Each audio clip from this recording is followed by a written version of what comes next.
like to call this evening's meeting to order. If everyone that can and is able, please stand for our Pledge of Allegiance.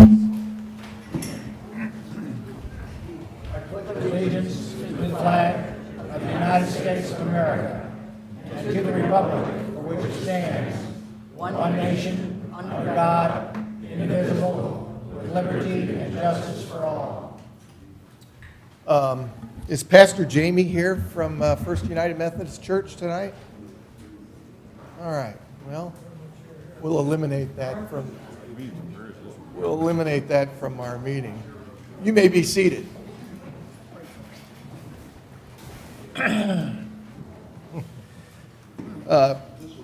There'll be a couple of changes to the agenda this evening.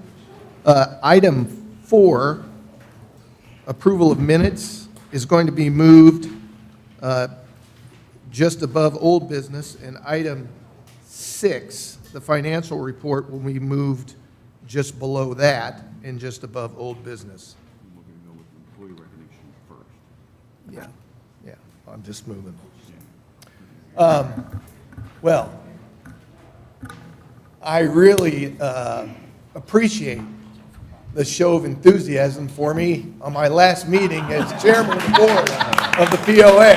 I couldn't be more overwhelmed at the support that you've all shown by showing up tonight to bid me farewell. So thank you very much. We'll begin this evening with employee recognition. Good evening, everyone. Hello? Good? Awesome. We have 4 employees that we're recognizing tonight. They are from the Lakes and Fisheries Department. If I can have John Urquhart, Leah Ring, Chris Fuller, and Thomas Golden come up. Kendall, come on back here.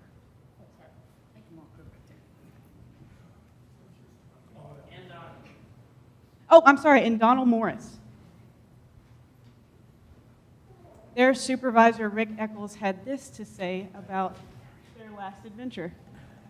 Chris was made aware of a sunken boat on Lake Windsor late in the day on April 24th due to recent heavy rains. The boat was leaking gasoline and oil into the water. After making contact with the owner, I was informed and we decided to try to retrieve it. Chris and Leah altered their schedules to help in the effort. Donnie and John returned to work after already putting in an 8-hour day. Tommy came into work on a scheduled day off. Everyone was eager to help out and put their valuable personal time on hold. There was no complaining, only a sincere desire to help. They displayed exemplary teamwork and excellent customer service. So if we can we give a big round of applause for our 4 employees?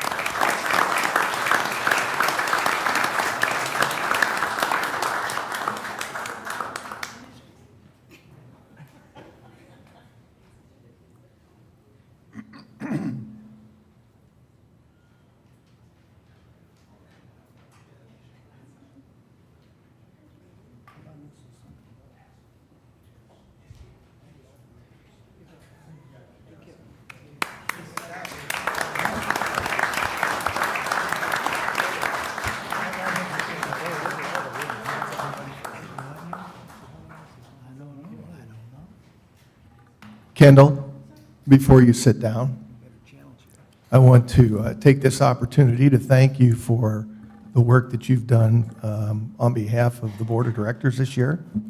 And since you're celebrating your 20-something birthday, I think it's appropriate to present you with a bottle of wine.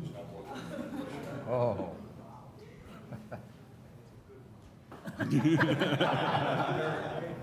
And I'd ask everyone to sing along Happy Birthday. So, happy birthday to you. Happy birthday to you. Happy birthday, dear Kendall. Happy birthday to you.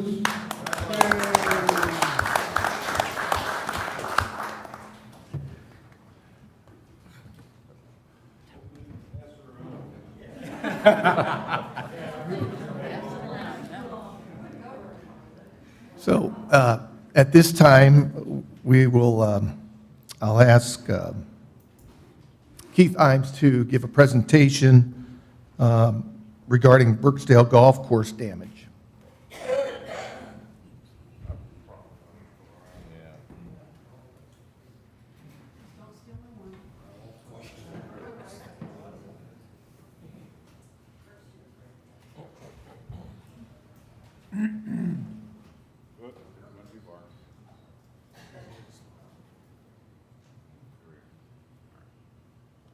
Okay, can everybody hear me? All right? No.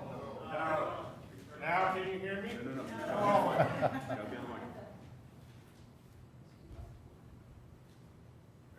How about now? We're going to tag team this. On Tuesday, we have a special coffee and questions at Reardon. We had about 50, 60 people attend that meeting, and we covered the Birksdale issue and the Cooper issue for about 2 hours. I think the meeting went fairly well. Also, at the annual meeting, which was also on Tuesday, we had a number of people attend. We covered both of these issues at length at that meeting also. So I'm very pleased that everybody's here to talk about the two different issues or additional issues that you may have at hand. We're going to first cover Birksdale, and we're going to go over that. I want to make sure that everybody keeps in mind that no decision has been made, nor will there be a decision made today. Okay? We need to get facts.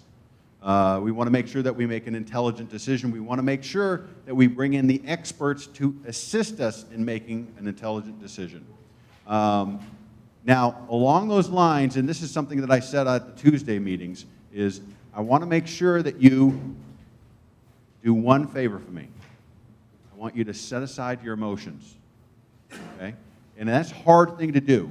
I still have property owners that come up to me years later after Branchwood has been closed, and they'll tell me about how their son or their daughter got their first par on Branchwood. And I understand it's an emotional issue, but we have to make sure that as management and as a board, we make a logical, facts-based decision. So I'm going to turn it over to Keith. We're going to go through. I'm going to ask you to limit your questions, and then once we get through the Branchwood portion, then we can answer some questions, and then we'll move on to the Cooper issue.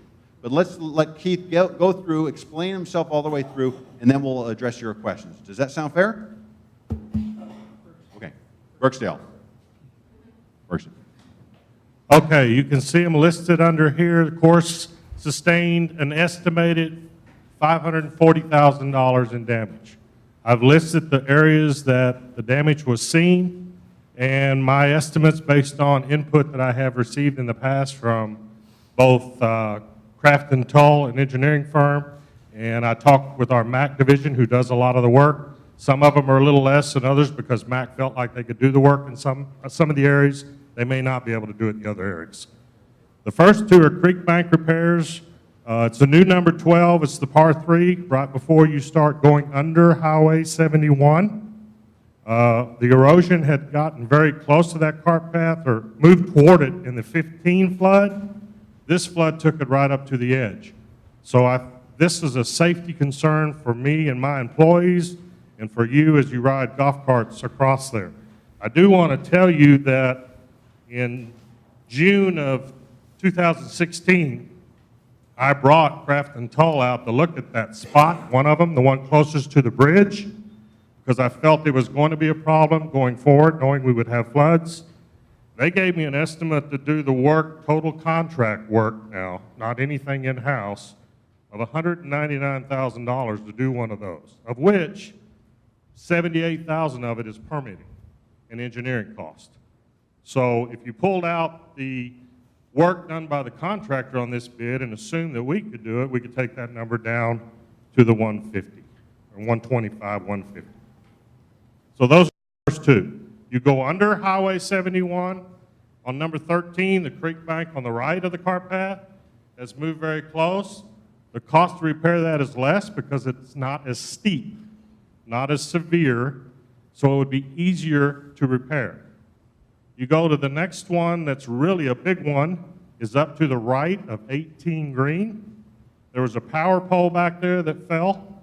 And we lost about 25 feet of land. There was a grass bunker over there. There was a sand bunker one time. That is completely gone. So it has moved very close, very steep. I have recommended to my employees now on mowing, we're not going to mow outside the collar. We're going to rope that off, or we're going to stay away from it because it's not only is it steep, but it has a little bit of back angle. And I'm concerned that somebody gets too close, you could fall off there. So that's another area of concern from safety. If you go now go down the hill on number 2, the new number 2, the steep hill, get down to 2 Green 3T, that area is really, really bad. It's also sneaking up. That's the area where we abandoned the bridge in 2015. So that's continuing to move closer to our green, to our cart path, and to our T. So it's a very dangerous area as well. I guess probably what I'd like to do right here is let you go ahead and ask me any questions about those 4, because those are the majority of the above and beyond damage that makes up the majority of that money. Can you repeat the question? I mean, when you get a question? Oh, yes, sir. Yes. Okay, one thing. Have you asked the highway department for assistance? He asked if I had talked to the highway department for assistance. After the flood in 2015, we went out and looked at the spot by the bridge. They told me at that time that's not their responsibility. It would not be their responsibility till the whole cart path got away and it got up next to the bridge. So I have not talked to them since this flood. Call the governor. Because if that is washing out, that bridge will go. It is the state highway department's responsibility. Okay? And if they won't fix it, have an engineer or fix for it. Why pay crap and talk when maybe the state and say, okay, we're kicking the engineering on it? As I said, the last time I talked to the state, they told me they would not take part in that. It was not their issue. I personally don't know the governor, so I don't think I could call him. But Hey, just a minute. Let's be civil. We can't answer 15 people sharing their opinion at the same time. Let them answer the question. If you don't agree with it, you'll have an opportunity to share your position. One of the Yes, first sir. things you see when you come in from the south into Bella Vista, first impression of Bella Vista is the golf course, Birchdale Golf Course. That's the first impression of our village, and it's a beautiful impression. So I'd encourage you to rethink closing Birchdale. So we aren't, You have to tell them, yeah, pardon? you have to repeat the question. He wants us to rethink closing Birchdale. The board has an open mind about what we're doing. We want to get facts first. We're not anticipating talking about closing or repurposing or anything until we have these studies done. And at that time, we'll be able to formulate plans, and we will obviously include all of our residents in those discussions. Yes. She's going to pick you out. I just would introduce myself as a new member. I've been here 2 months. My name is Ray Rice. I have a retirement community background. Over $1 billion worth of retirement community strategic planning experience. But I'm new. I don't know anything about the program. But I do know it's one of the top 5 places in the country to retire because of the golf. The whole plan of 5 holes, I think is probably an okay plan for short term, but I want to encourage you to think in terms of a long-term solution and try to get political support from Bentonville and Rogers and go to the government for a grant to pay for a study of how to solve flooding every year. I don't think dredging is really going to be an issue. There is some positives, but a lot of negatives. But I do think there's a lot of land here that you can create temporary water reserves with berms and levees and dams and French drains, maybe 40 or 50 of them, to get that water underground as it's held in a temporary reserve holding and out of that creek. Some bulldozing, some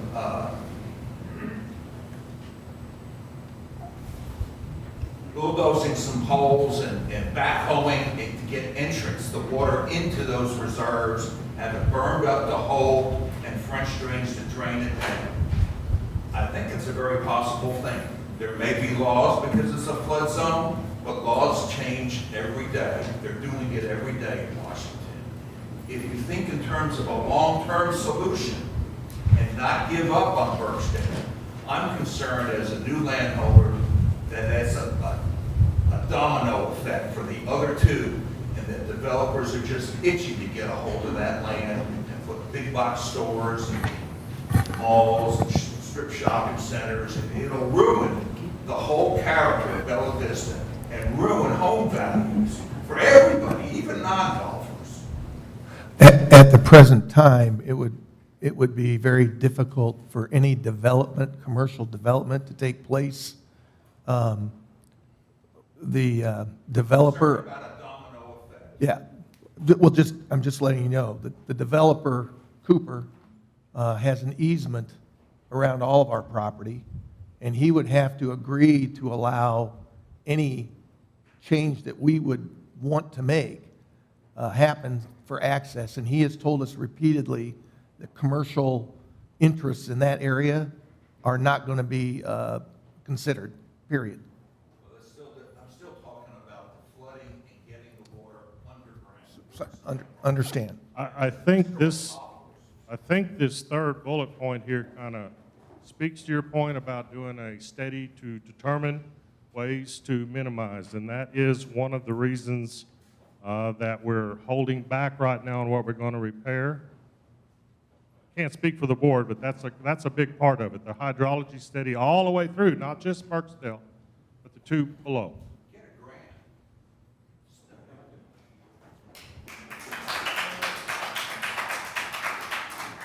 a grant. Kendall back there has a microphone. We're going to limit anybody that wants to make a comment, please do so with the microphone. That way the TV audience can hear what you say.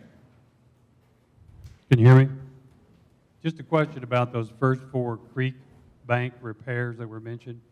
Are the repairs sufficient to withstand an event like we saw recently? Or are they just repairs to allow play to continue on Birchdale? These repairs would just get us open and make it safe to return to play. They wouldn't withstand an event like we saw recently? No, I think they would withstand the event because the work that we've done in the past has all held, but it only would sustain that spot, and the damage seems to continue to move. Okay.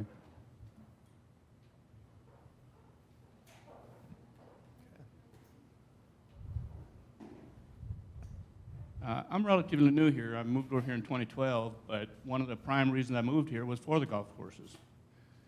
And I was concerned when they closed Branchwood, and now we're talking about maybe closing Birchdale and maybe closing the other 2. We've already considered Arizona because that's why we moved here, is for the golf courses, and if it's going to just keep deteriorating, you know, you're going to stop anybody that's coming in here for those courses. So my concern is that the flooding is not a new issue. It's been happening for 60, 70 years here. My concern is that what stopgaps have you done in the past to keep this from happening? It seems like, well, in 2015, for example, when it got so bad, there should have been something done at that point. And I know it's expensive, but in order to keep the golf courses running and to keep the flooding from happening, you're going to have to buck up and get the things done. So my concern is, I'm looking at the long-term stay of, I plan on dying here, but if this continues, I can't stay. So right now, we're only talking about Burksdale. But we're going to conduct a study of the entire area to make sure, from a long-term point of view, that we don't have further problems. Possibly there's something that we can do to Burksdale which would preserve the other two golf courses. So now the other things that we want to point out is, so we've had significant floods in 2011, 13, 15, and 17. So they're coming on increased frequency, and that's because there's more and more development upstream, and we're in a designated flood zone. I mean, we've known that forever. So when flooding occurs, it's to be expected to a certain extent. Now, we want to go out, we want to get a hydrological study. We want to have a professional come in and look at the area. We want to make sure we get professional input. We ask for your patience because this is going to take time. So what we're doing right now is we're mothballing the golf course, meaning that we're not letting it go, foul and weeds grow everywhere. It means that we're going to maintain it at a minimal level so that if we need to turn it back into a golf course, we can do so. So instead of mowing the greens once every day, we're going to mow them twice a week, something to that nature. Reduce the maintenance, mothball the golf course. Once the study has been completed, the board will make a decision based upon the facts of the situation. And I want to focus on the word facts. It's a very emotional decision. I grew up around golf. I grew up playing junior golf.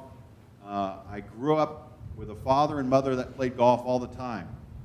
So talking about the possibility, and I want to use the word possibility of closing a golf course, is heresy. It's heresy to me. I can't believe I'm talking about it, but we have to make sure we talk about the facts. And we have to make a decision based upon facts. So we ask for your patience. The decision regarding the future of Burksville needs to be based upon logic and facts, not emotions. So that's what I ask of you.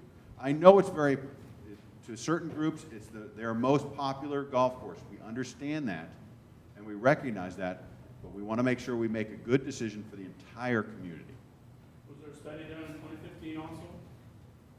We have not had a hydrological study done at all, to my knowledge. Sir, I'd like to find out, I followed emails from the POA, and one of your members, is this working? Okay. Sorry. One of your members was congratulated for forward thinking and not paying $28,000 for golf carts for Burksdale. Is that correct, or was that a mistake? Yeah, what we did was, I want to compliment Philip Wright on this, is we were having the new golf carts being delivered, and the damage hit to Burksdale, and we knew, let me back up just a moment. Okay. You saw all the detail of the work that needs to be done. If we turned to Keith, the board turned to Keith today and said, go, do it all, it would take him at least 6 months to do all the work. Philip knew this, so he called up Club Par and said, look, I want you to hold on 40 carts. Because we don't want to be paying lease payments on those carts with a golf course that is closed. Okay? Now we can, if we reopen it as a golf course, we can always get those golf carts delivered, but we wanted to make sure that we took the safe approach, and we did that. Okay. Point of thought, a lot of people are very apprehensive about the board and about decisions that have been made. We've had a lot of problems in the past. What I would like to hear from you and from the board is that you are trying everything in your power to replace and repair Burksdale, probably our second most money-making course for the POA in the village, if not the first. It's the third most. Okay. And Scottsdale is gaining rapidly because of the renovations and. No, we're not going there. Okay, Hold on, okay, hold hold on. Hold on. You made The reason I say no. Hold on. You made a statement about the financial profitability Yes. of the golf course. Correct. And we did the analysis. Right now, it is the third most profitable. And what I'm saying is, because of the repairs that were done to Scottsdale Scottsdale is fourth, and it's gaining rapidly. Now, it's closed right now, so you have an apples to oranges Yes. comparison. But I'm giving you just facts. Okay, some of us that are here believe that Scottsdale is being played more with the groups to prove the point that it's being played more. In other words, they're scheduling more groups to play on Scottsdale more often than they have in the past. I bring this all up for clarity, that you can let everyone here understand you want to put Burksdale back in play. That's your number one concern. Then you can come up with reasons why you don't. Thank you. Now, one thing, and Keith spoke of this, and he touched on this, and I want to make sure, I want to reiterate what he said, because I want to make sure everybody is fully aware of this. So it's going to cost us $540,000 to get Burksdale open. But the next flood that hits, there's no guarantee that we may not have another $500,000 in damage. And the next flood that hits, we may have another $500,000. So this work is just to get us open and get us safe. It does not guarantee us anything for the future.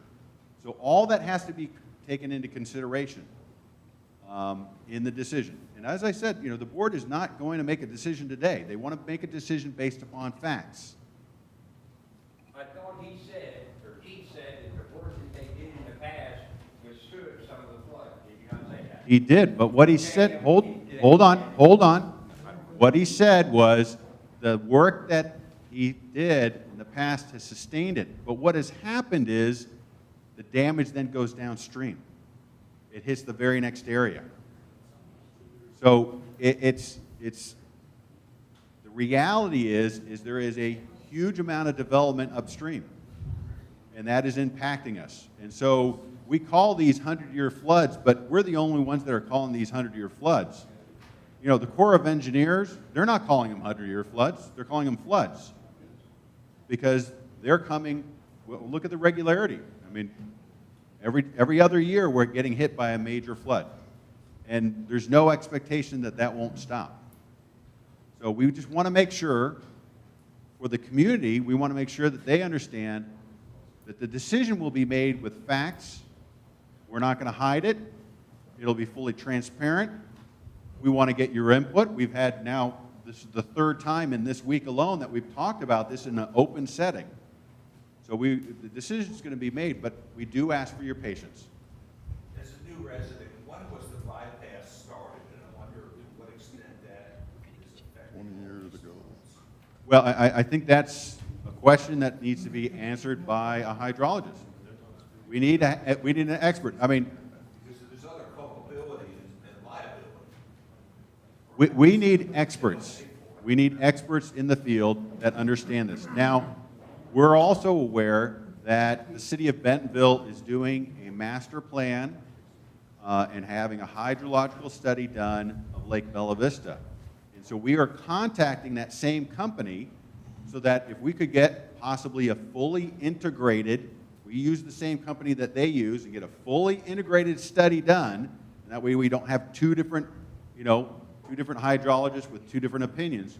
We get an integrated study done that may help us down the road. So we want to think long-term. The gentleman mentioned about thinking long-term. We're having the study done on all 3 golf courses because we don't want to, 2 or 3 years from now, have to start talking about the next course and then potentially the next course. If we're going to have a problem with a course, let's stop it at 1 and not have it all 3. I'd like to say, first of all, that I respect the board, and I wouldn't have one of your jobs for anything in the world. But with that said, you were talking before about you haven't made a decision, and I'm sort of like all the rest of the people here. I think I can read between the lines, and the emails that you've been sending out have been basically got me believing that you were very much in favor of closing Burksdale. And so what I would like for you to do is, if you decide to turn it into a park or something, see how much it costs for a park, and how would a flood stop from ruining a park when it goes through, and all this kind of stuff, and the responsibility and the liability would be just as great or more than the golf course. So keep that all in mind, and if you could, if you decide that, send out the figures to the membership, since we own the clubs as much as anybody else, and let us vote on it. When it comes down to making that decision, instead of the people on the board making the decision, how about sending it out and letting the people that own it vote on it? Those are very good points. I would add that if our golfing community would be willing to spend more money for a round of golf to over the next 2 years, we would have the money to fix this. Well, I understand. All I'm saying is we can do a lot of things, but it takes money. It takes money. How much money does a park generate? I'm not arguing with you. I'm just stating the fact. We can do a lot of things, but it takes money. We're not going to rush into decisions until we know all the facts. Certainly, we're going to want to know costs associated with continuing to operate a golf course or a park. We're not going to go into this like we are only looking at part of the information. We want to look at all the information. That's our obligation to you. Since I've been on the board, that's what we've done. Okay, next. My name is Dan McCracken. I've been a resident here for about 8 years. So, has a green light. Can you hear me now? No? Okay, my name is Dan McCracken. You have to use the mic, sir. Put it right to your mouth. I've been here for about 8 years, and we've had the floods multiple times. Well, you showed it just that short 8 years. The community has been here since early 60s, right? Okay, what is the amount of floods that we've had prior to that? The next thing that I've got to say with this is that you have done repairs and you have fixed them, and where you put the riprap and you caged it in, that's still there. There's no problem.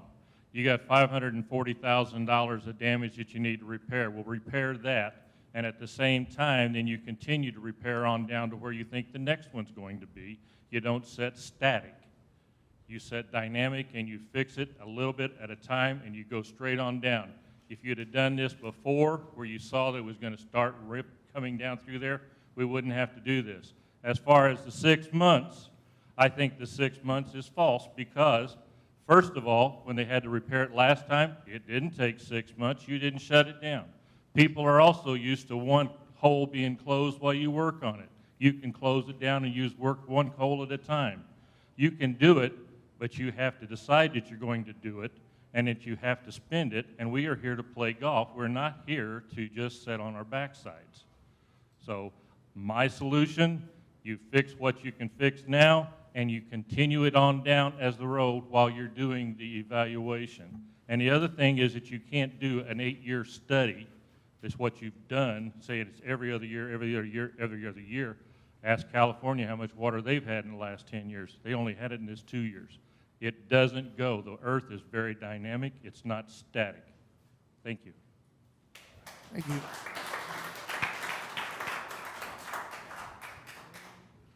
My name is Linda Doty, and I think one of the problems that most of us are having here is we have lost our trust in you.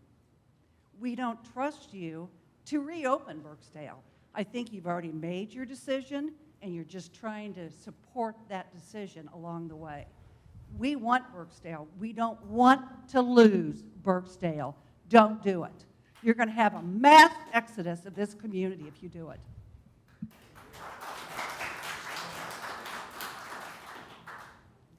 I'm John Yeager, and I've lived in Bella Vista for a number of years. And what I've got a problem with is, in this flood situation, you also proposed on buying some extra property for $2 million and some odd dollars, and before you ever even thought about fixing Burksdale, when part of the problem is the river or the stream It's coming from up above. And we got to straighten that out also, and we're just not going to fix it from Kingswood down through Burksdale. And I'm interested in knowing what the plan is for that. And I'm in tune with this lady right here behind me, is that we are apprehensive of this board. And we want to know what's really going on. I mean, some of these items have already been approved, but I would like to know what the long-term plan is, and I'd like to see Burksdale be made back into the course that it once was, and get it done, whatever it takes. I mean, $540,000 is not a lot of money when you think about the money that Burksdale generates every year. No, $540,000, I think it is a lot of money. $500,000 is a lot of money. And it not only is it a lot of money one time, but if you have multiple events over a series of years, it isn't 500,000, it becomes 2 or 3 million. So once again, we're going to look at all the facts. We haven't made a decision. We haven't even talked. We have not even talked about closing and turning it into a park. We have said we're going to get the facts. Then once we have the facts, we can determine what the best course of action is for our community. Once we think we know that, we will ask for input. There's no hiding. We haven't made a decision. We haven't met behind closed doors. We are here to talk about it. We're not running away from the fight. So I'm sorry that you guys feel that way, but there hasn't been anything hidden from anybody. And put out emails that signify that it's different than what would it read. That what? Put out some emails and newsletters that signify that it's different than what we're reading, or what we're getting thoughts on. 'Cause we see. Well, you're getting the whole story. Okay, here. Bob, So he's I talking can. about emails sent out by a golf group, not our emails. Okay, all right. And the other thing is, you're looking at 3 years, we already have bad flood, and now the 4th year, but nothing's been said about what we've done upstream to eliminate that. And I know, just being an old country boy, that stream could be fixed. And Well, we won't have that. well, upstream is not something we own, so it's hard for us to tell another owner, you've got to. Okay, those are all points that I think you can make, but once again, we don't have the facts. Until a study's done that can prove all of that. I'll give you an example. When I came to Bella Vista, those culverts, those streams, some of them were 30 feet deep. And over time, rock has filled them in to the point where some of them now are 4 feet deep. And water's going to go where it's going to go based on the depth that it reaches. You have to let us get the facts. We don't want to cheat you. We don't want to hurt you. Yeah. The guy behind you has the mic. Hello, can you hear me? I'm John Cornwell. I've been here longer than 2 months, longer than 8 years. My wife and I moved here in 1999. You've been giving me $24 a month all that time. Pat Lowry will testify that I'm not a big friend of the POA, but I do not believe you've made up your mind already. That's absolutely scandalous to think that. I believe your minds are open, and the facts will lead you to the right conclusion. Fact one, $500,000 spent this year does not guarantee you won't have another flood next year, or the year after that, or the year after that. 2 of the next 5 years could flood again. Fact two, check with Tommy Lee, you know him? He will tell you the average age of the citizens of Bella Vista where I live is way high, 72715, I hate to say old people, 72714 is older homes, smaller homes, not badly built, smaller homes, carport, working class people. Working people built this country, so I don't mean that in any disparaging way at all. But they don't play golf. They work all day. I used to golf 3 times a week. Now I play maybe 3 times a year. Facts are, the golfing community is not the whole community of Bella Vista. You have to keep that in mind. Younger people moving in have taken the average rounds of golf down every year since I moved here. Throw a bar chart up on the thing with rounds of golf each year, 2001 to last year, it's a big slope down. I believe Pat Lowry will testify that I'm not in love with the POA, but I believe you will come to the right conclusion. My name's Harry Newby. I've been a member here since 1968.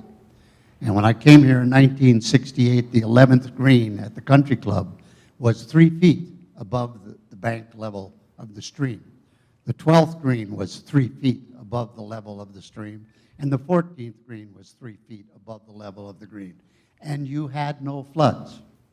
It wasn't until the late 70s, early 80s that all the building up in Bentonville and Rogers, with all the blacktop, the concrete, the roofs, the parking lots, started shoving all that water down our way. So in the 80s, we had floods. So what did we do? We raised the greens above the highest flood level by 3 or 4 feet on 12, 14, and the other holes to make sure they're out of the water. Well, guess what? The last flood was 3 feet higher than anything we've had in history. And that's the fifth 100-year flood in the last 10 years. So if you think we're not going to get continued floods, you better think again. I approve what the board's doing, getting a study to see what we can do to save the courses. It may be that we can't save them all, but I'm sure hoping we can save at least the country club in Kingswood if we can't save Burksdale. Now, to spend $500,000 on an area which is going to continually flood because of the curvature of that stream is going to result in our spending a lot of money annually to keep the part that isn't rocked in from eroding farther down the stream or out another corner. If we can do something with the stream up above, get the Corps of Engineers, the Department of Natural Resources for the state of Arkansas, to say that the rules they put in 30 years ago don't apply now because the flooding is caused by the cities up above us and not by us. And we had no flooding problem before, and allow us to dredge out those streams. Maybe we can eliminate a lot of the damage we have. But as it stands right now, all 3 of these river courses are going to take a pounding until we find some way to stop the flooding and the level it's coming down our stream today. Now, I don't know if there's an answer. I know the Corps of Engineers is somewhat stubborn, and I know the state of Arkansas Department of Natural Resources is probably somewhat stubborn too. So if we're going to get anything done in those areas, you're going to need the help from your federal senators and congressmen because these agencies aren't going to move unless they get somebody to kick them in the butt. For us to go in there and say, man, we got a flooding problem, we didn't create it, Bentonville and Rogers did, the answer is going to be for us, well, that's too bad. You got a flooding problem, remove your stuff. Well, it isn't fair to us, but I don't know if there's an answer to correct the problem we got. And I applaud you guys for not spending $500,000 until we know what we can do as far as remission and remediation of the flooding problem at all. And if we can't, then we better take a look at some alternative use. And I'm hoping we can save Burksdale, because that's the easiest course for me to play. I can even break par on that baby.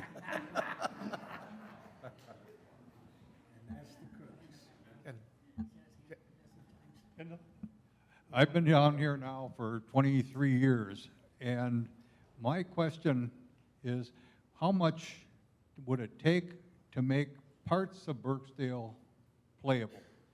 I mean, I'm not talking 18 holes, I'm talking maybe 9 holes. I mean, our golf group, I run a golf group, and getting tee times sometimes is not very easy. And I think I've walked part of the course after the flood, and I said, there's got to be a way that we could get at least 9 holes to play down there, take some of the pressure off the other courses. Thank you. I can answer that. We have 5 we know we're going to open within 2 weeks. Philip and I were going to ride out and look at some other ones that we could do the route without getting anywhere near the damage and see if we can find 9. I would believe we probably could. I think, and I don't know if Philip wants to speak to it or not, he would like to be able to start and end at the same place, and if we do that, we need to utilize 1 and 2, so that might be an area we would have to look at more immediately. There are probably 9 holes we can get to, but it may be 2 or 3 all the way by, what is it, Hart's down there? Allen's. And then, you know, there's some areas that we can move around. It's a matter of whether or not we think we can make that work. What I'm telling you, in a couple of weeks, I'm going to have 5 holes that will be ready without repairing the cart path and doing some of that, but be usable where it won't damage the golf course carts. It'll be safe to the people that play.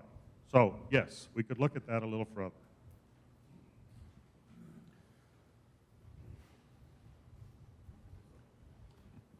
Yeah, my name's Kent Brown. I've been a resident of Bella Vista for about 4 weeks. I've been a property owner, a landlord, and everything else up here for about 22 years.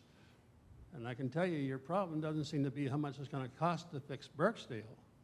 Well, my point is, how can this village generate more money from golf play?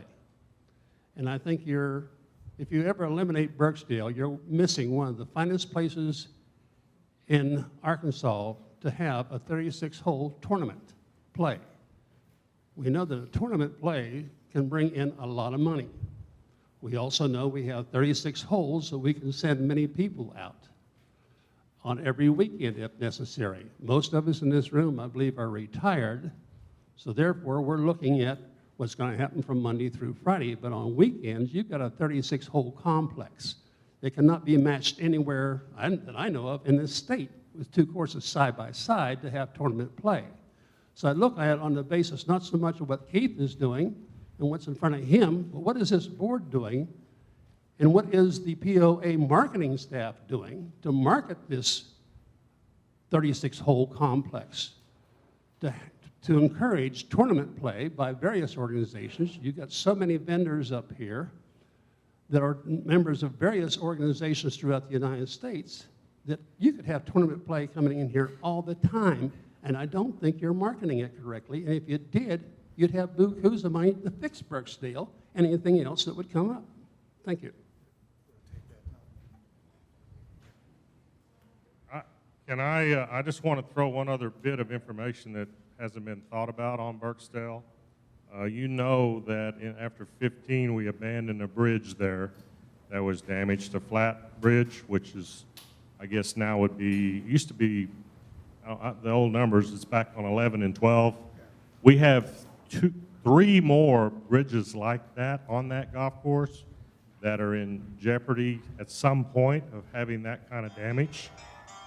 There was a study done by an engineering firm back in 2012 to look at the bridges and what it would cost to repair those or to replace them and their recommendation. And if you decided to replace just the 3 remaining bridges that are over there, if something would happen to them, this estimate is about $1.8 million for those bridges. Now, you might be able to repair them, but because they have, to someone's point earlier about how they catch debris, they have feet in the creek and they catch, and that changes the water pattern. That's why you have noticed over the years, I only started here in 14, but all the bridges that have been replaced are arch bridges that allow it to go free under there, and they handle that more. So there are 3 flat bridges over there that could be problems in the future, just to let you know. My name is David Brandenburg. I've been here since '85. The worst flood I ever saw was in April of '86. The water got over 71 by the Welcome Center. So you haven't seen anything lately.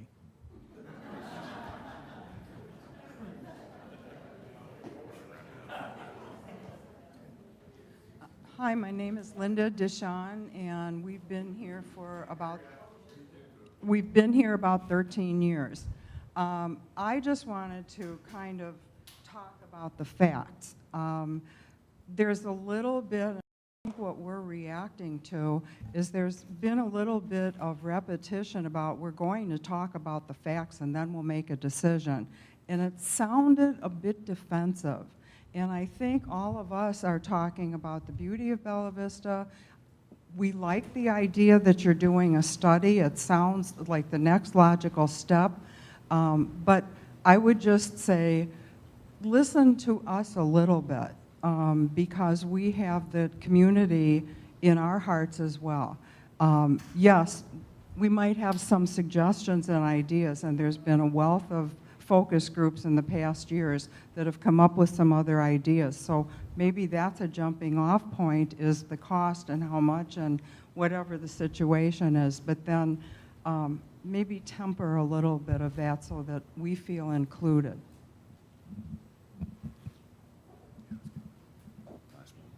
My name is John Allen. I've been a property owner since 2007.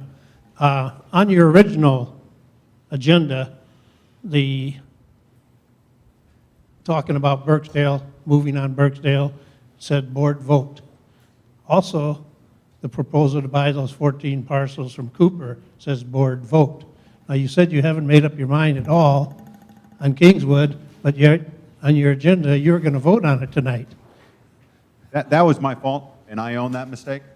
All right, are we, then let's drop down to the next one. So no, if you look at the updated agenda, it does not have the word vote next to it. Right, I got the updated tonight. Well, we posted it on Tuesday to the website, but that was an error on my part. I apologize. Okay. But no vote will be taken. No decision has been made at this time. But let's go to the other, the purchase of these parcels. That is still on the agenda, and a vote is going to be taken tonight. Has there been much public discussion about that? We had last week at the work session, we covered it, and it was posted in the agenda preceding the work session. It was discussed at the work session, and it was discussed on Tuesday at the Coffee and Questions. It was discussed at the annual meeting on Tuesday, and it will So about a week? Yes. About a week that we've discussed it or whatever. Yep. To spend $2.5 million. But yet we can't see our way to spend $500,000 to get the golf course back.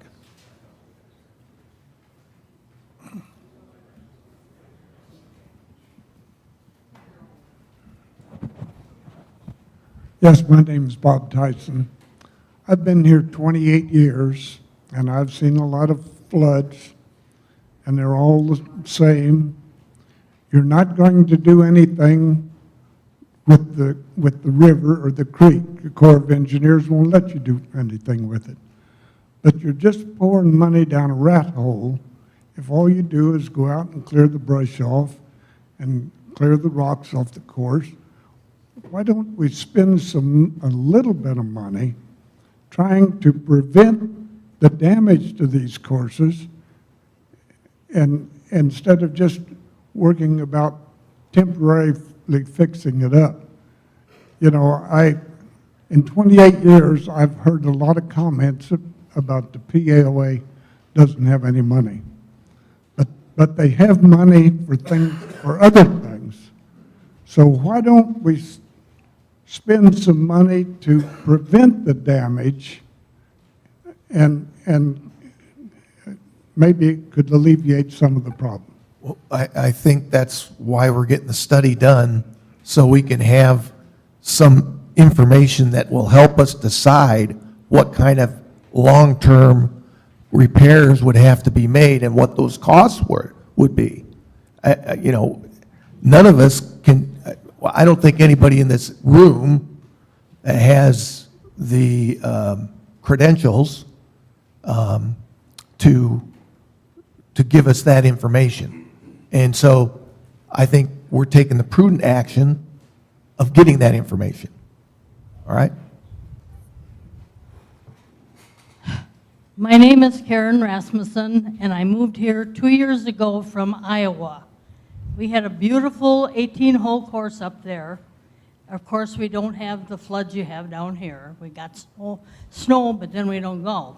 But anyway, if we had damage on any of the holes, or, oops, excuse me, we would revamp the holes and move them someplace, you know, so you could change the scope of the course. It doesn't have to be laid in concrete. You can change the course a little bit to get rid of this flood. Well, okay. We did change how the course was played after the last flood, and we got a lot of complaints about that. Okay. But it was something we could do without spending a tremendous amount of your money to make it play the way it did before. Okay. So we did take that step last time. Now, once again, I want you to understand from our point of view, we want you to be on the golf course, but we want you to be on the golf course safely. Right. And one little miss of the accelerator, one little look in the wrong direction when you're driving a cart around dangerous areas can create catastrophes for a family. Well, yeah, but you don't have to have dangerous areas.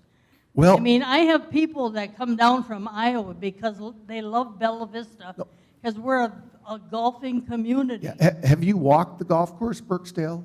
Yes, well, Okay. last year I did, not But not since the damage?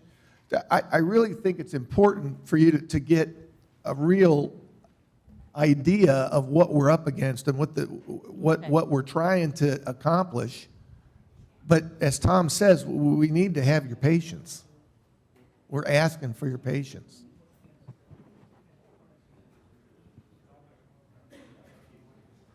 We're going to take a minute for Keith to show you some pictures. Look at this one from a safety standpoint. This is 18.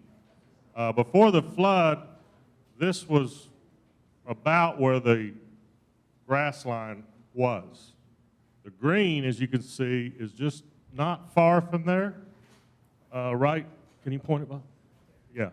So, and this is a very vertical wall, maybe not even vertical, maybe it's a little bit like this, and it might be 10 feet. I am not going to be mowing any turf to the right of the collar on that green till we determine what we're going to do from a safety standpoint. If the, right here, previously, just upriver, 100 yards or less, where you did the brick or rock work on the side, if that would have been done, you would have had the same success. Well, okay, but once again, I don't know what your degree is in, but we can't just say, well, we're going to have to fix that because it might be affected next time. We're getting the study done so we can be told what needs to be done. We have to have people that are credentialed, licensed, and understand the patterns of water. And even then, it's not going to take into account large rocks or tree trunks that are pulled up out of the ground and create water turning. So there's a lot of variables, and there's a lot of people, and I'm not pointing you in your direction, that will second guess decisions. We have a limited amount of money that we can use in any one year. We try and use it prudently. We try to give you what you want in the way of your lifestyle. You have to be patient with us. Let us get the facts. Okay, I like the fact George Steve South has been building this since 2005.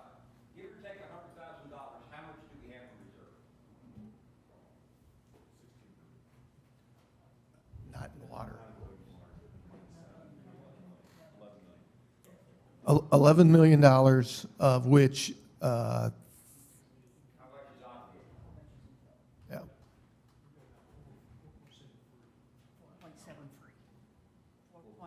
4.7 million is free money. Well, not free, it's available. It's available. we can get into that discussion in a little bit, but I can assure you, this is a good deal for you. Well, I'm not talking about that. If we have money to buy that new, we got money to fix it all. Okay, all right. Okay, I just wanted you to see one more area that, this is the one by 12 that goes by the par 3 that has to go under Highway 71. You can see how close this is now to the cart path. If we didn't have the bridge abutment over here, we could move that path over. We do not have any room to move over. To a point made earlier, when I had the state come out, one of the reasons I had them come out after the 15 flood, because I wanted to know if we could go on the other side of their pillar, which was further away from the water, and they told me that we were not allowed to do that. And that is also when they told me until this entire area is gone, they don't consider it to be a threat to their bridge at the present time. However, to the gentleman's point, if he's still here, I will contact the state again, and we'll go back and relook at that and see what they say after this flood. Okay, so I think we've hopefully covered about everything that everybody has wanted to share. We appreciate it. It shows us how much you care about our community. We won't be voting on it. This won't be voted on for probably 5 or 6 months.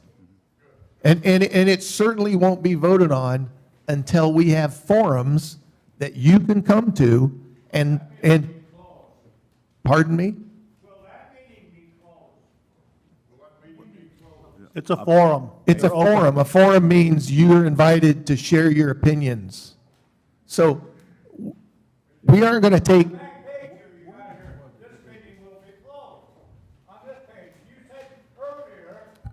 Okay, are you talking about on the agenda where it says the executive session? It's a closed meeting, is that what you're talking about? Okay, so it closed, executive meetings are closed because. No, I did not say that. I did not say that. I said, well, I think you're wrong. Okay, so to reiterate, hold on one moment. To reiterate, no decision will be made tonight. Chances are, no decision will be made for 6 months. As we approach the time that a decision needs to be made, a public, for all community members, a public meeting will be held where we will ask for your input. That will be, we will ask for that input before any decision is made. We will present the facts to the community so that they are aware of the decision and the facts behind the decision. But no decision will be made tonight, and down the road, we will have a fully public meeting that you can share your input. It's a decision that,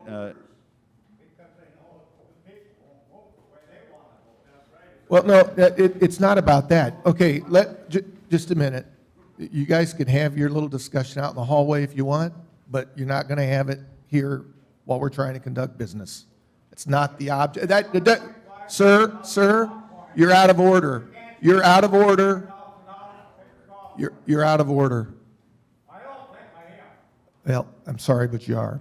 You're not being recognized. So I do want to point out that, remember, if we put this to a vote, there are about 9,000 or 10,000 people that don't golf here and may not want to spend their money in the way of assessment. I don't know that. I'm pointing out that it might be. All right. Thank you, sir. Thank you, sir. We're going to move on now to the presentation regarding the proposed purchase of 14 leased parcels from Cooper Communities.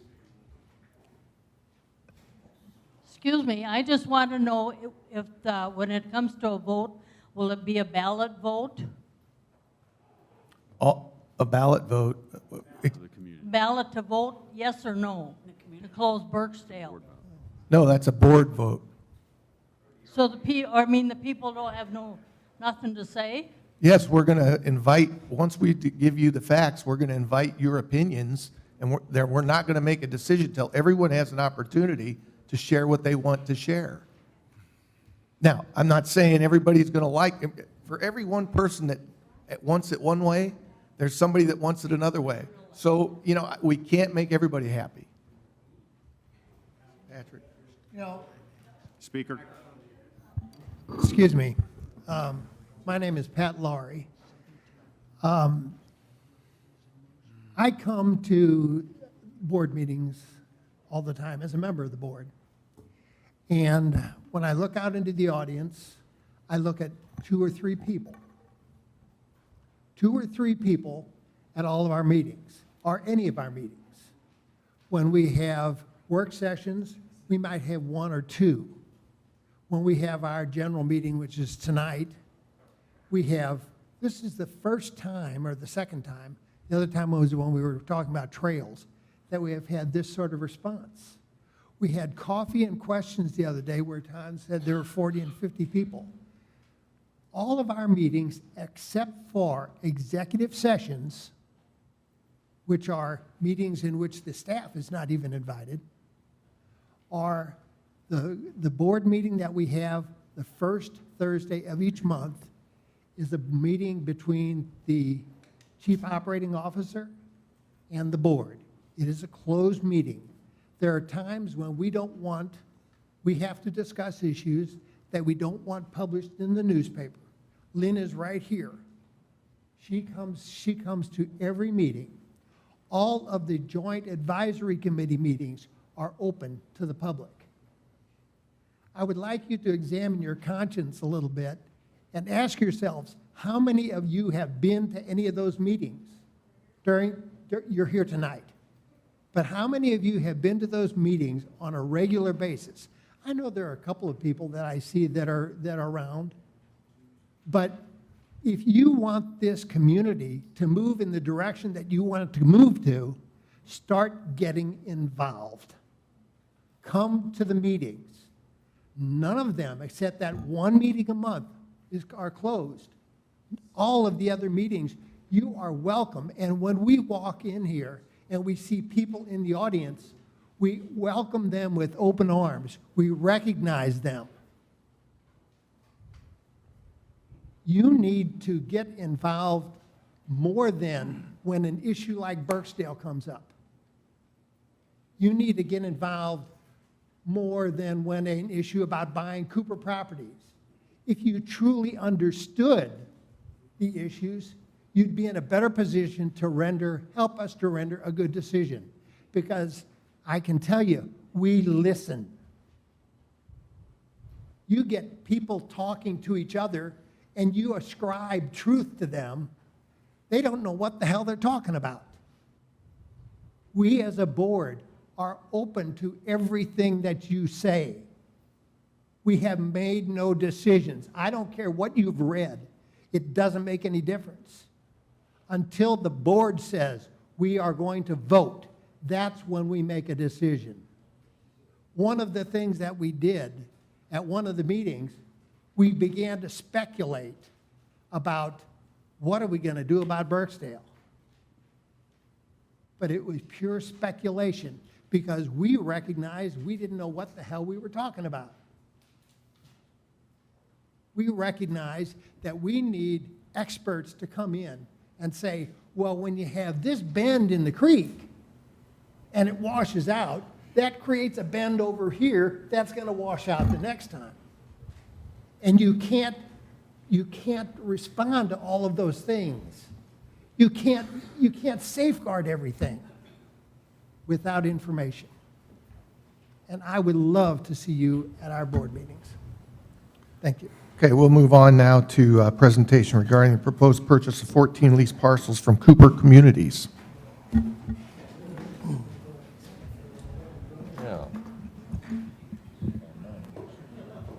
Okay. All right, so when I got here years ago, I was distressed to learn that 14 parcels, 14 pieces of property with critical infrastructure on it, we are leasing from Cooper. Now, we've been leasing that property for quite a long time, and we've had no problem. Cooper has been a very cooperative partner with us. But we also know that they've been trying to sell some of this property, and they've come close. And in the interest of trying to preserve our future and control our own destiny, we started talking to them about the possibility of purchasing these parcels. And I have a map of each of these parcels that I'm going to show you in just a moment. But the 14 parcels include such critical infrastructure as Tanyard Creek Park, Loch Lomond Park, Granton Park, 3/4 of the parking lot at Kingsdale, portions of Scottsdale and Metfield golf courses. All parcels are under lease. All but one of these leases expires at the end of this year. Okay. We went out and got a professional appraiser to look at all 14 parcels, and they determined that the fair market value was $2,646,500. Now, I'll tell you, when we first started these conversations, we started with the number 0. Will you give us a 99 years lease at $1 a year? No, was the answer. We went out and got a fair market value. Is there any chance we can pay you 50% on the appraised value? No. That's why it's called a fair market value. It's fair. So we tried the 0 route first. It didn't work. Would I sell my home at 50% of the appraised value? I wouldn't. That's just me personally. This purchase will preserve the future of these critical parks and infrastructure. Purchase will be funded through reserves. We talked about that just a little bit ago. And all the maps of all 14 parcels and all the appraisals are available online right now. They've been online for over a week. And you can look at every single appraisal. They're 80 pages long. But you can read through all of them. So let me show you these parcels. Now, some of these are located in flood zones. A lot of them aren't, but a lot of them have infrastructure on it. So here is the park at Loch Lomond. So the dog park is right here. Here's the softball field, and you have the large walking area that goes all the way around the outside. Here's Tanyard. So look on this one, look at everything that's in red. Okay, so here's the parking lot for Tanyard Creek. Here's the trails. Swinging Bridge is in somewhere, we're right down here. So Tanyard Creek, beautiful. It's a gem of our community, and it's on leased land. If that was sold to someone, who knows what they would do with it? Maybe they would try and put in a condo complex there. I don't know. Or they would come back to us and hold us hostage. We have all this infrastructure. Okay, here's Granton Park. So this area here, the parking area and the dock. All right, this one was really surprising to me when I found out about this. This is Kingsdale. 3/4 of the parking lot is not owned by the POA, and the lease is less than a year before it expires. 3/4. If we lost that parking lot, where would we put everybody? All right, this one's a little bit boring. This is over at Water Department and MAC. Okay, this will allow us to expand some of our facilities down the road. So it's just a small area, but it's important. All right, this is at Lake Windsor. This is the dock, parking, so forth, large area. All right, Scottsdale Golf Course, another surprising one. Between the first tee and the 18th green, where that chipping area is, we do not own that land. It's leased land. Has to be a great place for a condo or a home or something like that. And someone at one of the meetings said, well, how did it, we can block them from getting there because we own the land all the way around. You can't prevent a property owner from getting to their land. Okay? And on top of that, look at the 18th green. The property line runs straight through the middle of that green. Okay? Rebuilding a green is extremely expensive. All right. Well, we've talked about how much increased play there has been at Scottsdale. Well, half the parking lot is not owned by us. This is leased land right here, the parking lot to the right as you come in. All right, some of us trail our carts over at Scottsdale. Okay, that entire golf cart parking area, that is leased land, once again. All right, this is at the Country Club on the back 9. Right in the middle of those, what number holes are these again? 15, 16, 17? So it's right in the middle area. All right, this is Metfield Golf Course. This is a little bit smaller, and I apologize for this, but you have an entire greens complex and tees over here. What holes are these again? 14, 15. Okay, so where do we locate the green if we lost it? Where do we locate the tees? Shorten the course, we could lose all that. All right, this is off 71. This is Golf Central. Most people don't really recognize what the importance of this, but this is Golf Central where we do all our main work. We bring all of our equipment there, and we have all our maintenance done in one location. We have all our deliveries are brought to this one location. That way we can get a cost savings because they deliver it in bulk, and then we take it and we disperse it out to the different golf courses. So this is Golf Central, and these two buildings are not owned by the POA. So right now, we're looking at doing an improvement to this building. All right, to stay in compliance with federal standards, we have to build a new wash rack and a chemical storage facility. That's going to cost us $350,000. Does it make sense to put in $350,000 into a building that we have a short-term lease on? You must assume that we'll lose the lease. So what we've done on that project is put it on hold. All right. Now this isn't a great location here. This is Country Club Golf Course maintenance. This is the sewage treatment plant. So no, he's going to build a condo complex up there. But where are we going to put that building? If we lost that lease, where are we going to put that building?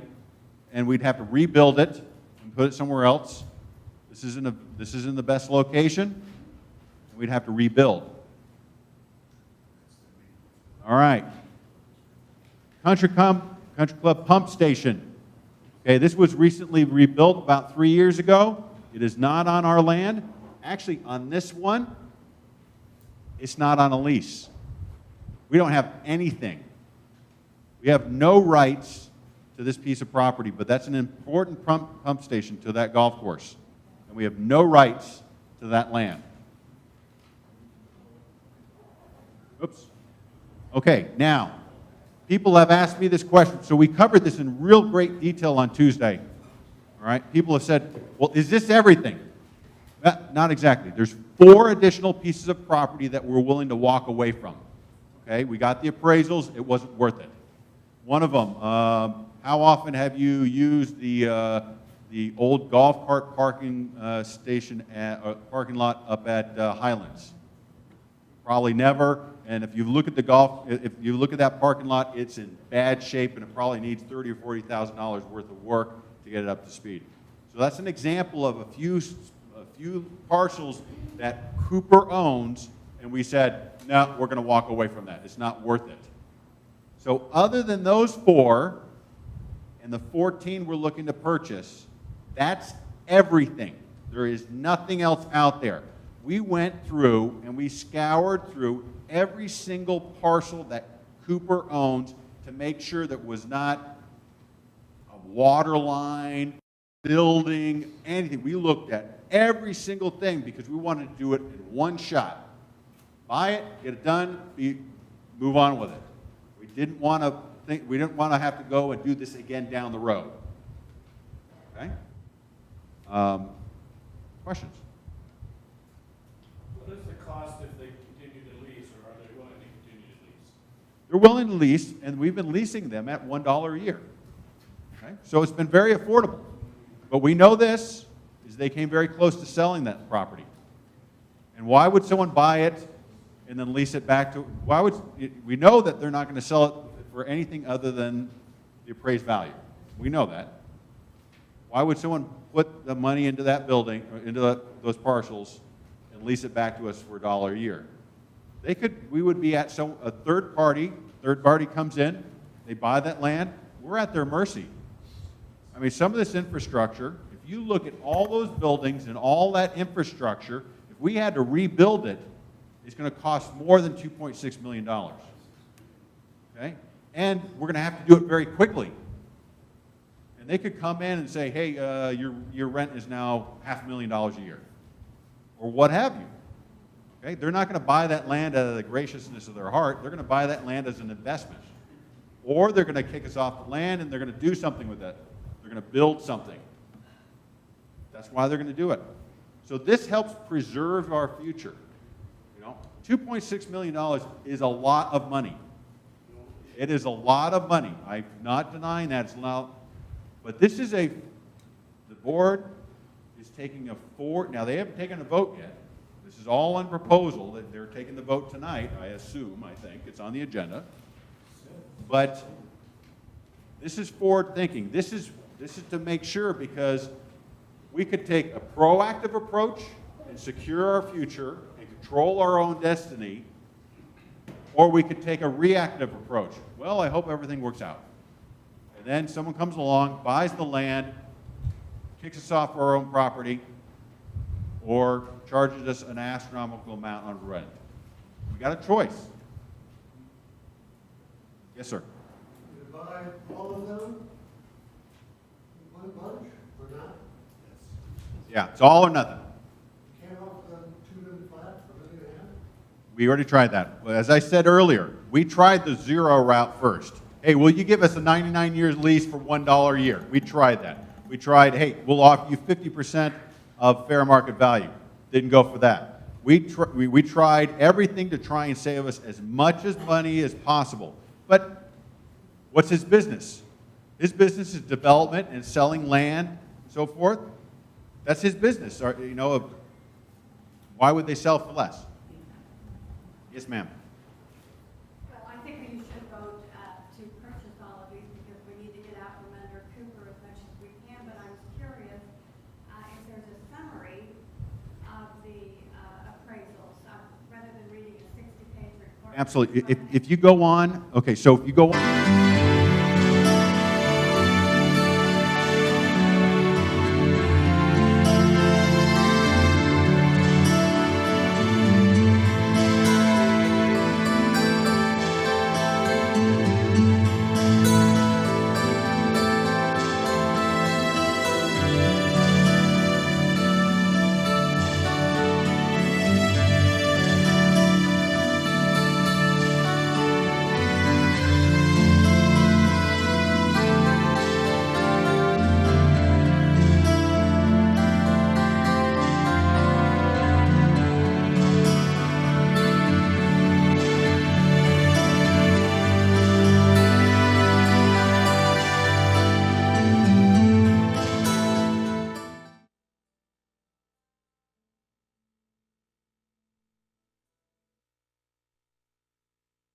Interest on it. That's my opinion. Yes, ma'am, sir. If we close Birchdale, we're not going to need that parking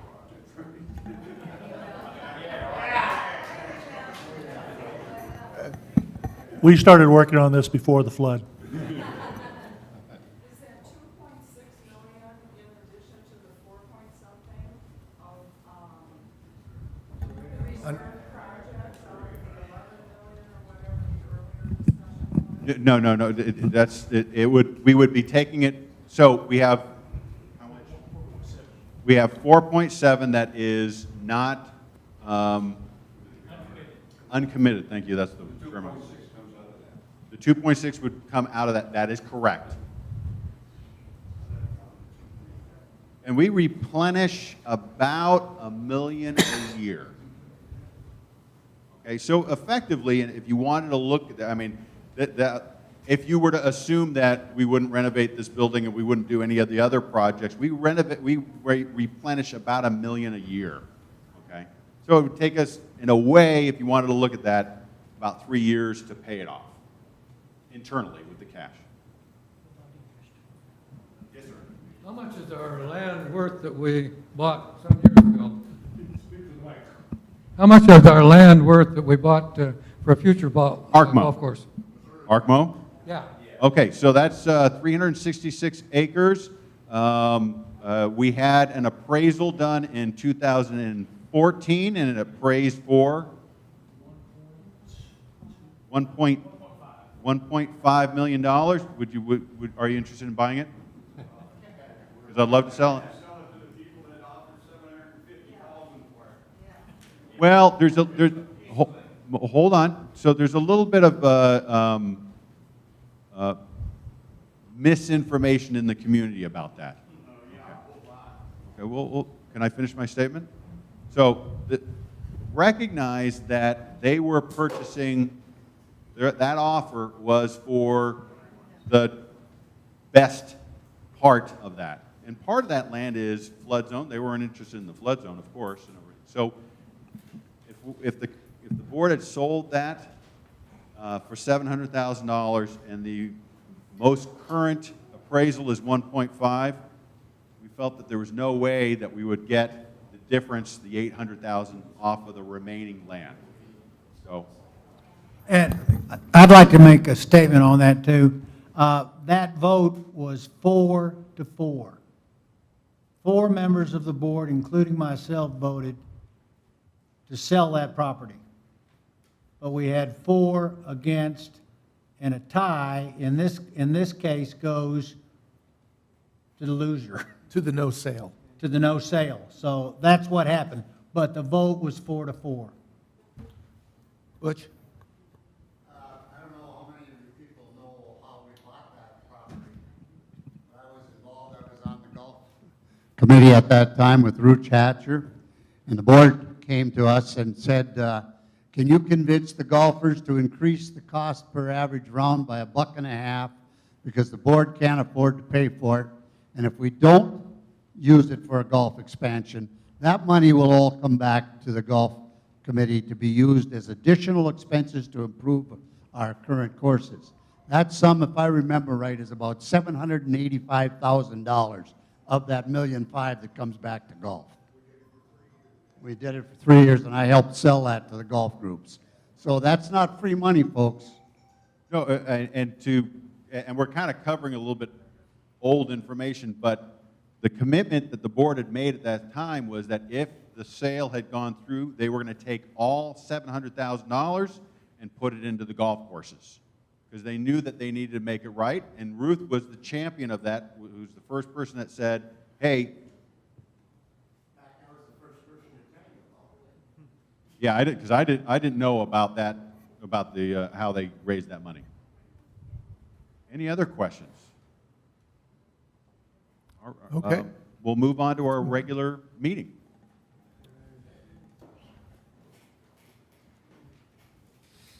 Minutes. Oh, you want to finish that one? Yeah. Huh? Shall we vote on that one now? It's not on the agenda until later. Oh, okay.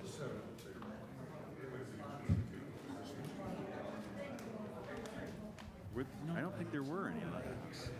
So next item on the agenda is response to previous open forum comments. There were no comments that were made by any guest, so there will be no response. Open forum. If you would like to address the board on any subject, please go to the green microphone, give us your name, and you have 3 minutes to talk to us.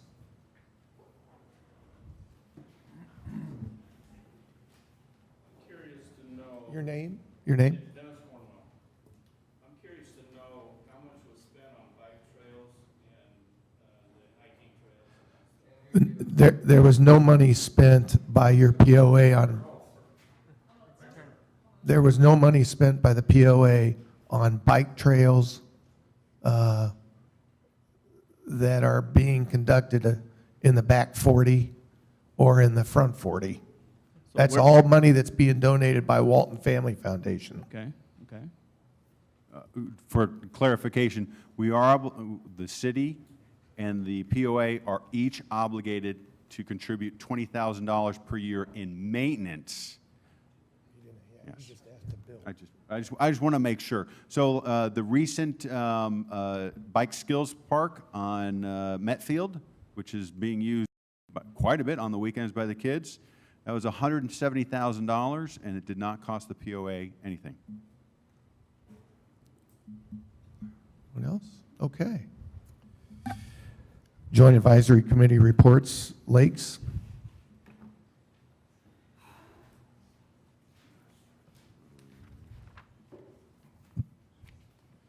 The Lakes Committee had a meeting just yesterday, and one of the issues that was discussed at length was the schedule for the proposed lowering of the lakes. The committee discussed it. They came to a resolution, and they're going to put that together and then bring it to the board at the June meeting. But their recommendation was to lower Loch Lomond and Avalon this winter on the middle of November, and they would begin refilling the lakes in the middle of February, and we would publish this information as far in advance as possible once it's approved by the board, so that people can get work done to their docks. So that was discussed at length. The other issue that was discussed was we've been using a number of lakes on the golf courses on Birksdale for fish hatcheries, and last year that was very successful, but unfortunately with the flooding, all those hatcheries were destroyed. They haven't done a full assessment yet. They have to go through and run a net through there, but there's a bunch of debris in there, and unfortunately, it's probably a loss for this year. And that was the two main issues that were covered? That was about everything, yeah. Yeah. Okay, we'll move on to Recreation. Hi, Gary. My name's Gary Griffin, and I've been here for 2 years. And hello, my name's Gary Griffin. I've been here for 2 years, and I was told I need to be as effervescent as my wife, Judy, who usually does these. However, Recreation Committee had their meeting, and it was pretty brief. We went over all the amenities, and the amenities are all in good shape. Those that have had a little bit of damage, Rick Eccles' group has done a great job in getting them cleaned up. And other than that, we had a lot of staff reports, which you've probably already been over before, and got some good information and feedback on that as well. We're doing the best we can to continue moving forward and seeing what else we can do about getting new blood into the Recreation Committee as well. And there's a lot of other things we're working on right now we can bring up at a later date as it relates to other activities and things. Okay. Thank you, Gary. Golf?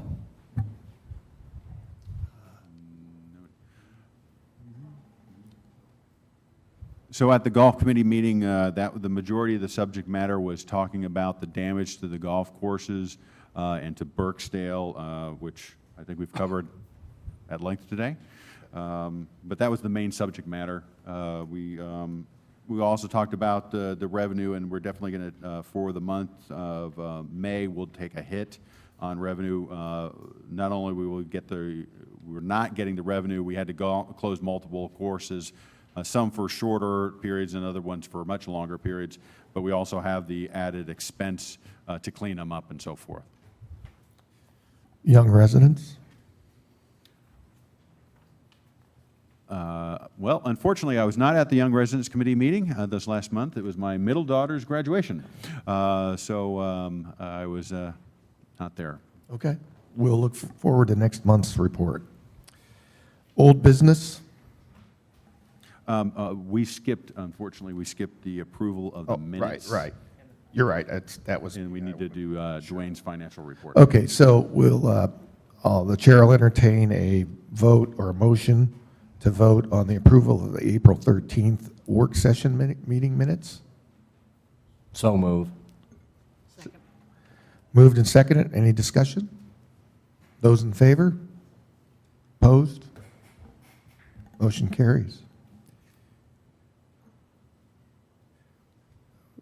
Entertain a motion to approve the April 20th regular Board of Directors meeting minutes. So moved. Second. Any discussion? Those in favor? Opposed? Motion carries. That leads us to our financial report. Dwayne Mitchell.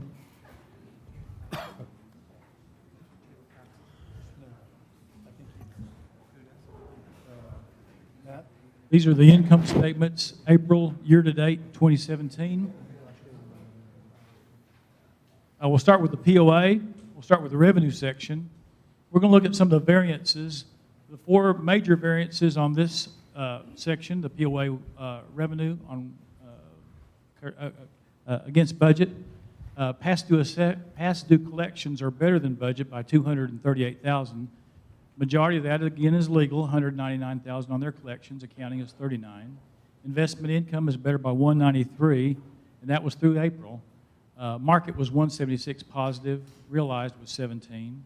Donation received, Tom's made mention about the Walton Family Foundation. The Metfield Skills Park was actually put on the books in April for $170,000, as that was all donated, so that's a donation received. And the other big donation we got was the fly tires, $10,000 that was received. Facility use fees better by 65 photo IDs. Looking at the same revenue but compared to prior year, again past due collections are higher by 298, again legal 219, accounting is 79. Donations received, the same numbers there. Rebates, we got the Carroll Electric capital credits this year, and we didn't get it last year, 93,000 on that one. And other income is better across the POA by 73,000. Looking at the expense section, again the POA, the variances against maintenance and repair are better by 234. These are savings across all divisions year to date. Employee benefits are better by 193, health insurance and payroll taxes. Salaries and wages are better by 186, open vacant positions, and just realized savings in that department and other divisions. Equipment and tools are better across the POA by 113. Small equipment purchases across the divisions either not buying, delayed, or savings. Looking at the operating expenses, and we went too many slides there. Operating expenses, we talked about that, excuse me. A prior year as employee benefits, health insurance again, 182 better than prior year. Maintenance and repairs, 97 better, and that's due to floods. There was more flood money. Of course, there hasn't been any flood money through April, but there will be now. It was 90,000, 97,000 better there. Bad debts was higher compared to last year by assessments. They'll be changing in May because we made adjustments to bad debts in May of last year. Salaries and wages were higher by 169, just due to we had more budgeted positions in this year versus last year. Looking at the EBITDA, that's what we've been gauging. That's $1,477,000 better than what we had budgeted. That EBITDA around here stands for earnings before income taxes, depreciation, and allocations.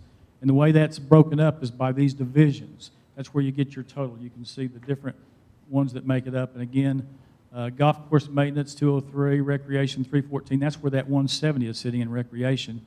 But the big one down here is still been in legal, 268,104. That's been steady for the collections that Doug has brought in earlier in the year. Looking at simple cash flow on the POA, $1,583,000 against a budgeted of $23,000 negative against prior year at this time, $1,105,000. Very positive through April. Looking at the water utility, starting at revenue, looking at the revenue variances against budget, water capital buy-in fees, because of our building permits have been increased, we're better 73,000 year-to-date on that number. Investment income also is better by 67, primarily due to market activity and what the market has done through April. And water sales are better by 24 due to the new connections that these building permits are bringing into the village.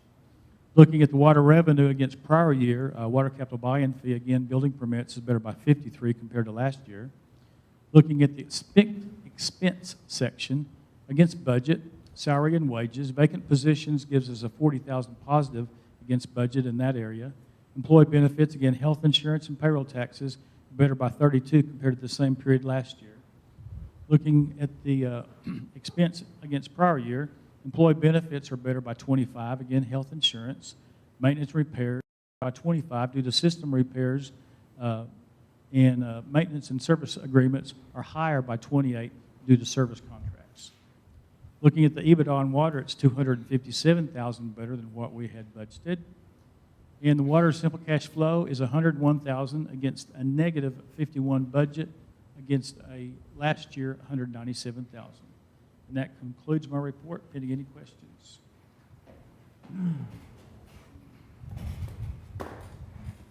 Thank you, Dwayne. And just want to remind everybody that our financials are always available on our website, so you can go look at them at any time. And I also caution everybody that we will probably take a hit in May as a result of the flooding. So we'll probably give up a little bit of that, but I don't think too much of it. So we'll still have a nice lead going into June. Update on golf course damage caused by the flooding, Keith?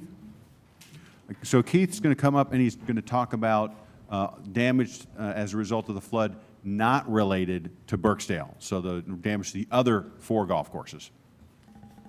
Okay, at Country Club, we estimate the total repairs to be around $88,000, of which $23,000 will be related to general cleanup, such as ramp repairs on bridges, gravel removal, a little bit of riprap in an area behind number 11 where we, after the 15 flood, we put riprap back there and covered it to protect our irrigation line, as well as the city sewer line, which held, but the hole moved to the right. So we will have to expand that work there. The biggest majority of the money on the $88,000 is related to where the creek goes between 2T and 8 Green. We had a tree went across, we think, 8 Green, knocked a big hole in it, so that a lot of the sod washed down. We washed all the way down. The drains and everything were gone on the front. It went across 2T. It took a big chunk out of that. We have a contractor that is working right now that we intend to, he will probably be complete with his work middle to end of next week. Once that happens, we will be able to open the entire golf course. We will use a temporary green for a period of time on number 8 until the green is playable, and we also will continue to have to play number 14 as a par 3 while we continue to pick up the gravel that is across that hole. I will say we put in the billy bunker system over there. That has been a savings for us in maintenance overall. The billy bunker system, the liner, survived the flood intact. We had to take the old sand out. A couple of the bunkers didn't have any sand left, so they were pretty easy to clean out.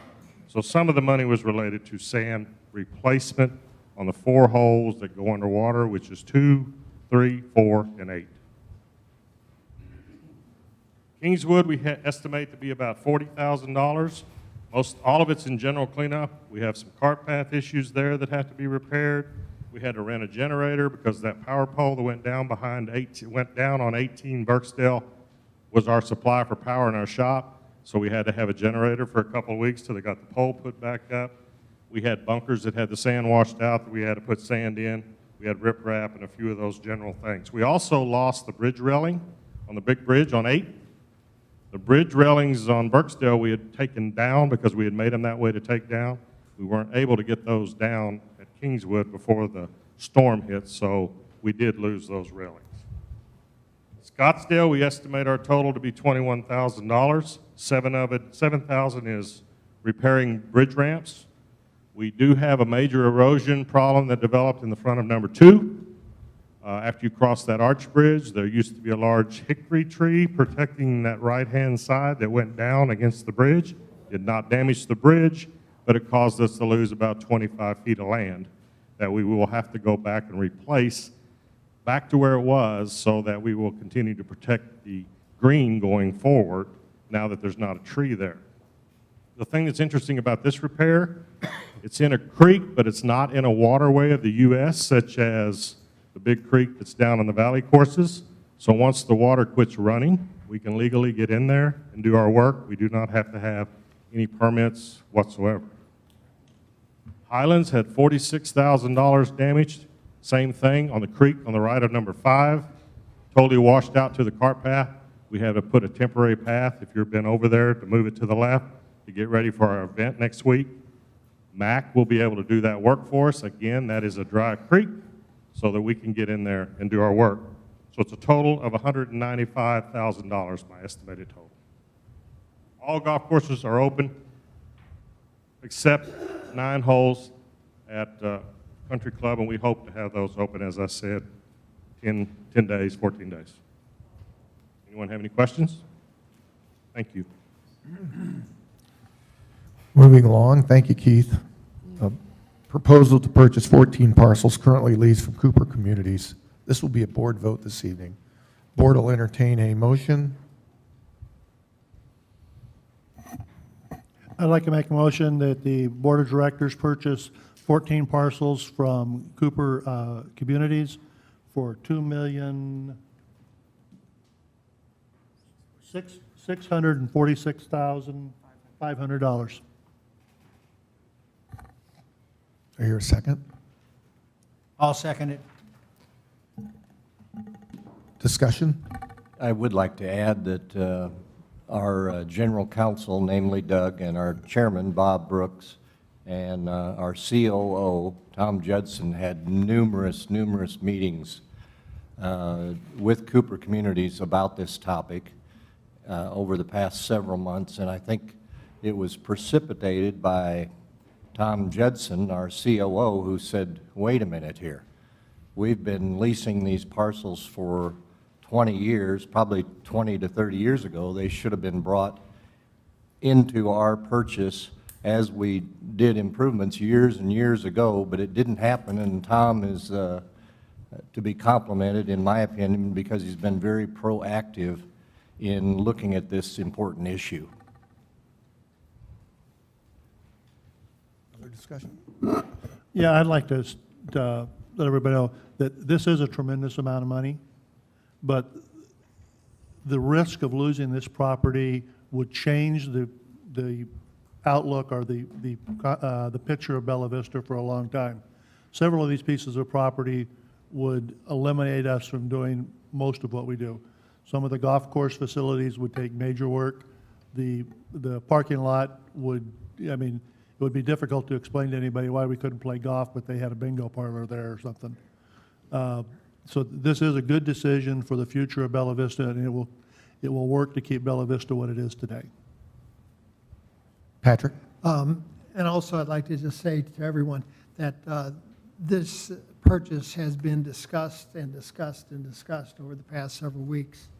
And I believe that you need to be assured that the discussion that you're hearing at tonight's meeting is the tip of the iceberg, and that we have considered very carefully each of these purchases and the impact that they would have on our community. So I feel very confident that that we have thoroughly analyzed the purchases and determined that in order to maintain our the community going forward, that this is a wise decision.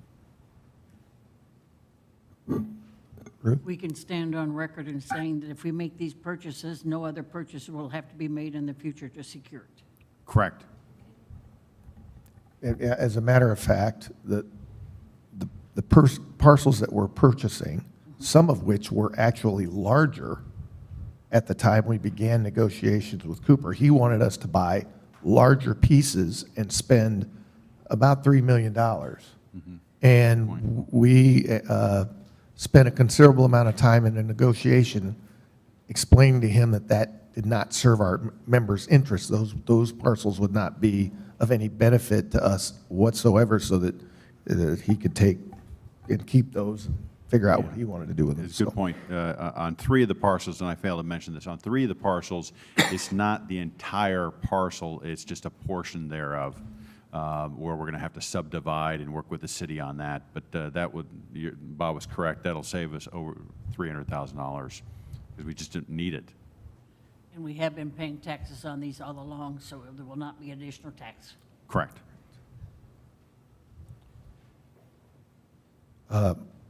So I have Doug call for the question in a moment, but I do want to recognize that Director Stratton has given his proxy to Pat Lowry for his vote tonight.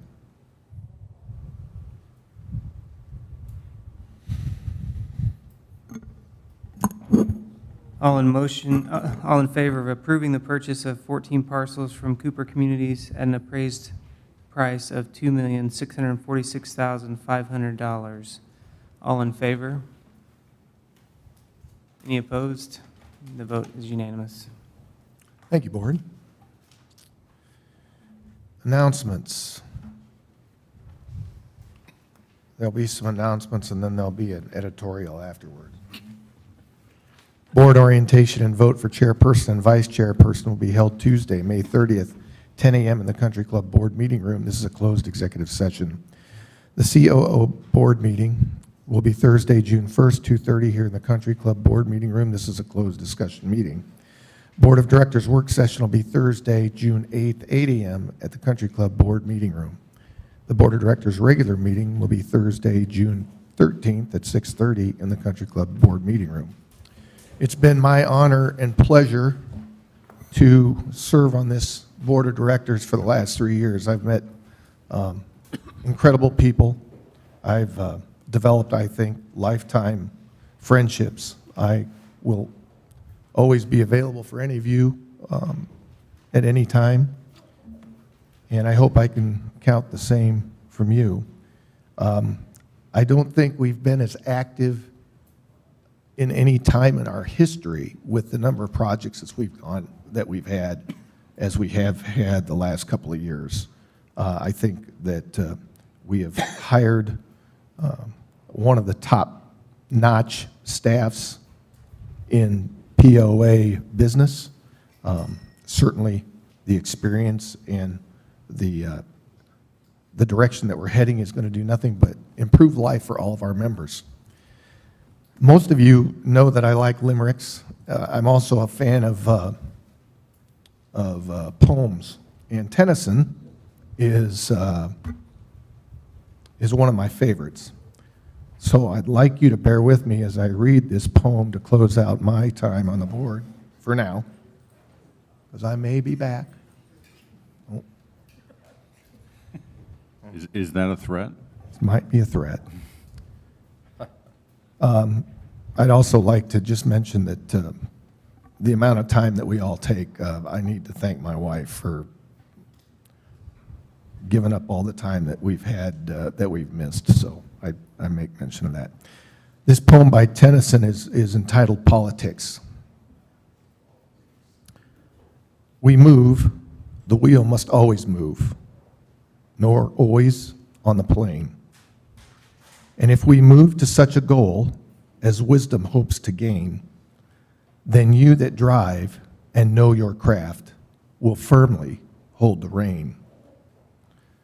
Nor lend an ear to random cride, or you may drive in vain.